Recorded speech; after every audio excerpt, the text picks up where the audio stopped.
બધાય વૈષ્ણવને જાજા કરીને જય શ્રી કૃષ્ણ. બીજી બાવાના શ્રૃંગાર તમે જુઓ તો વસ્ત્રો, આભૂષણ અને વિશેષ તો પેલો મીનાનો ને હીરાનો ને બંગલો બનાવ્યો હતો.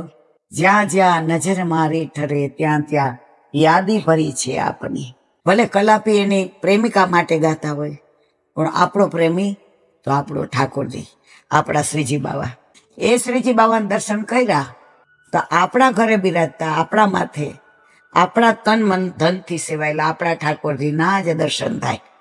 ઠાકોરજી પૂછે, અહીંયા આવી? હું તો તારા ઘરે આવી ગયો છે. મેં કીધું, પણ મારા વાલા, આભૂષણ, વસ્ત્ર, આપણે ગમતા શ્રૃંગાર, એ બધું અહીંયા સરસ તમારા ગામમાં મળે ને, એવું ત્યાં નથી મળતું. એટલે મારા ઠાકોરજી તમારી પાસે ને મારા ઘરે આવ્યા છે, તો એને મૂળ ગામે જવું ગમે. એટલે પછી